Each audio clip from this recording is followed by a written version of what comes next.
Démonky škaredý, chvost vlečúc po zemi, ko mne sa priplazil do ucha šepcemi.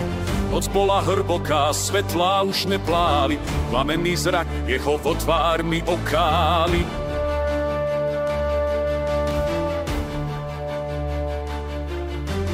Krídla jak netopier zavesy poskladal, tygrovsky zahnutým jazykom vykladal. O zlate hovoril, o drahých kameňoch, čo zrejú pod zemou v modravých plameňoch.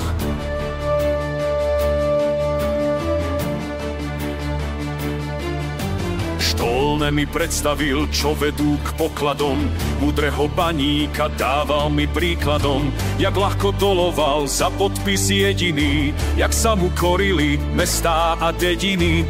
O striebre zmienil sa o bielom jagoče, chválil si triumfy na vrchu Golgoče.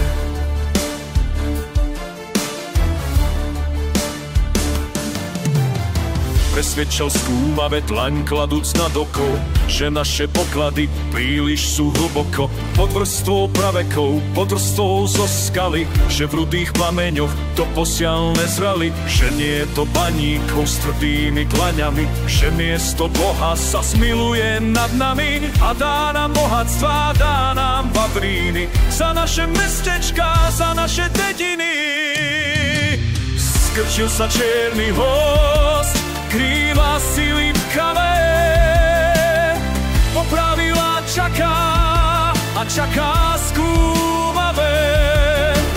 Čaká už 7 liet, s úžasom hladím naň, ťa nejak makávať, tvrdnelí moja dlaň.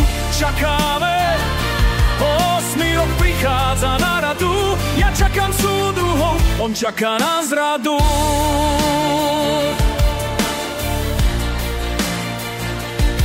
Ja čakám slobodu.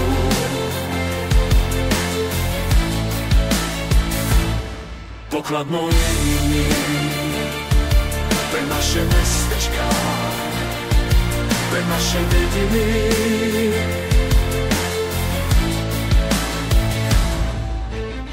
Obzorom klikli sa červené plamene, panické chorále počujem démone. Idú šapake, idú šakaní, kahance rožnaté za pásom čakaní. Rany sú chvésa, duchotom ťažkých noh.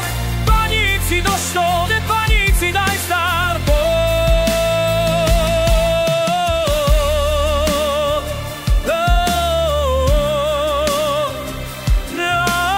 paníci do štolne, paníci daj star naježil riedku, srst okále zapláli, tygrovským jazykom zareval do ďaly.